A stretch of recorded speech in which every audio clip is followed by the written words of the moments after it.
narito na naman tayo para sa isang napaka-sweet, nakakapanabik at sobrang trending na love story nila Kalingap Jomar at Carla. Ay aking makilala. Para sa pagpapatuloy ng ating love story, ngayon ay napakakaiba ng ating video ngayong araw dahil ngayon lamang ito gagawin ng tambalang Jomcar.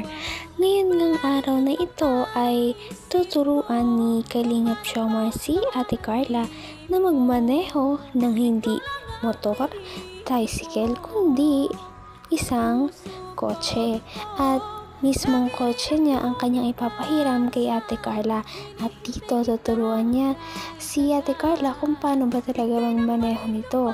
Medyo kinakabahan nga ang mga viewers dahil syempre first time itong gagawin ni Carla at medyo matatakotin pa naman ito sa mga ganitong bagay. Ano kaya ang mangyayari?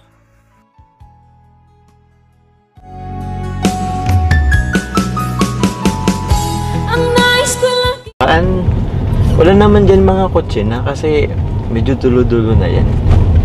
Tsaka dito naman ako, magkasama naman tayo hanggang sa uli. Hindi ka magsalita ng ganyan. Bakit man? Uy, akala signos ha, hindi naman yung signos. I mean hanggang sa uli, hanggang sa matuto ka, yun yung ibig kong sabihin. Tingin ko okay na dito. Tatabi mo na ako ha. Ready ka na ba? Totoo po, kinakabahan ako. Okay lang nga yun. O, dito na tayo sa tabi.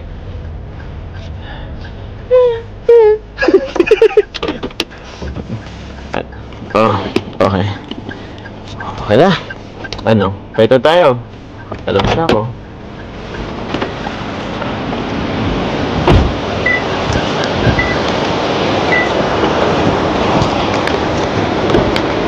Oh. Seryoso nga? Ha? Doon ka sa kabila. Seryoso nga?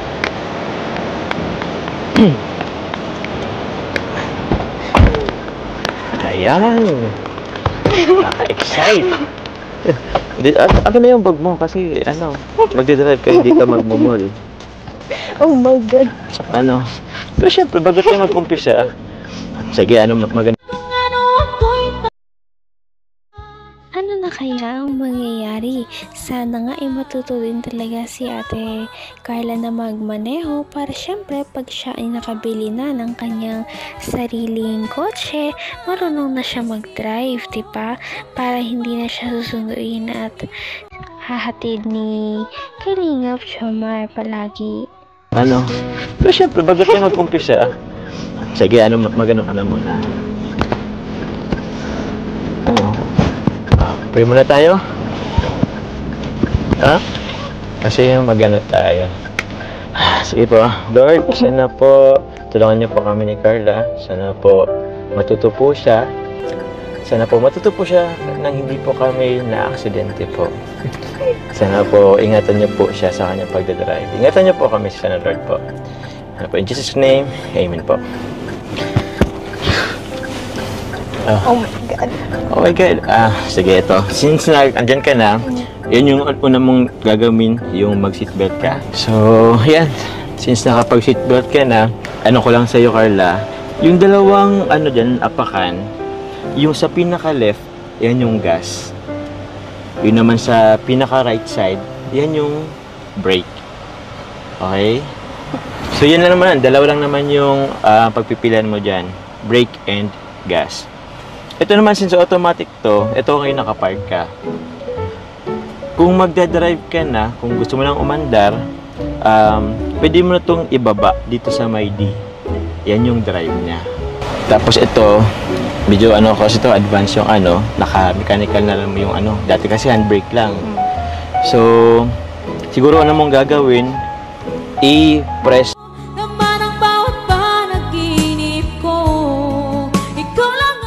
Sweet naman naman ni Kalingap Jomar change position na nga ang dalawang ito dahil gusto rin Diyos muna ang kanyang Ate Carla ang pagsakay sa cart bago sila magsimula na para din naman makapagpahinga si Kalingap Jomar dahil kanina pa naman siya para itidal habang kumakanta pa ha sama sa kanilang dalawa.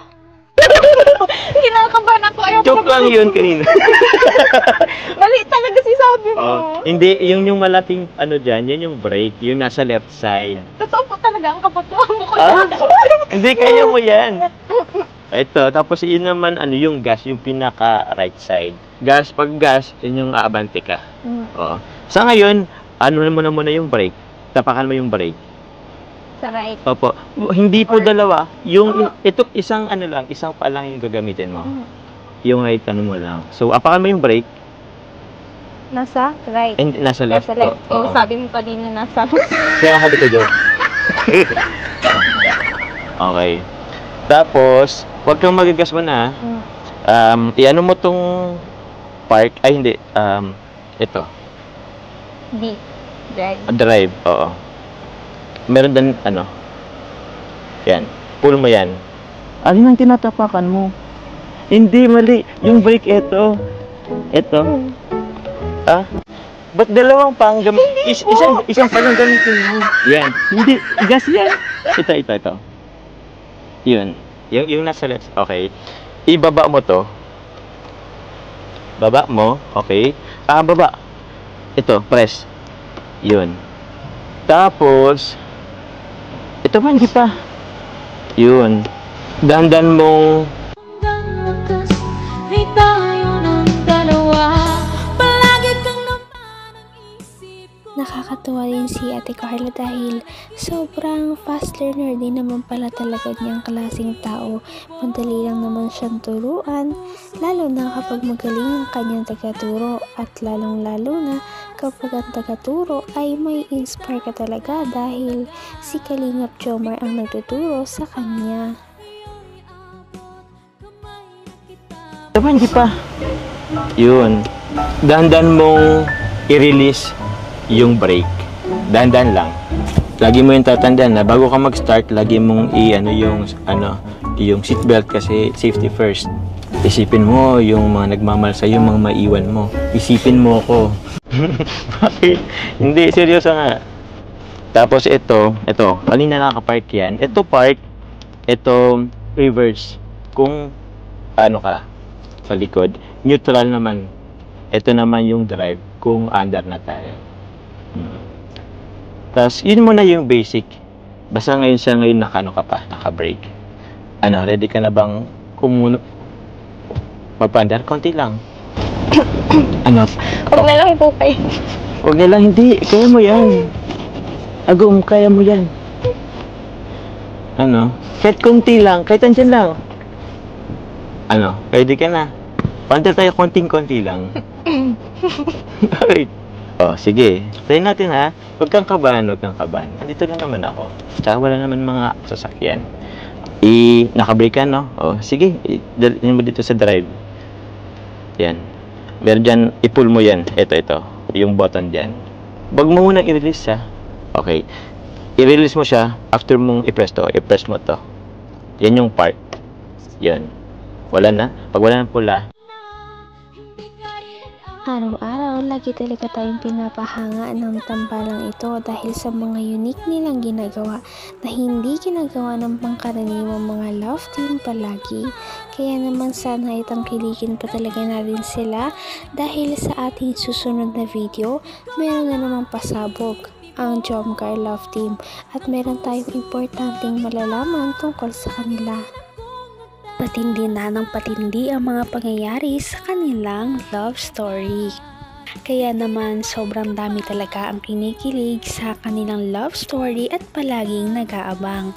Kaya naman sana ay magkatuluyan din ang dalawang ito, si Ate Carla at Kalingap Jomar. Sana din ay patuloy natin silang subaybayan at suportahan para magpatuloy pa ang kanilang love team. Paniguradong hindi lamang ito ang ating aabangan dahil marami pang mga susunod na kilig moments na mangyayari sa kanilang dalawa. Yun lamang at maraming salamat sa panonood. Bye!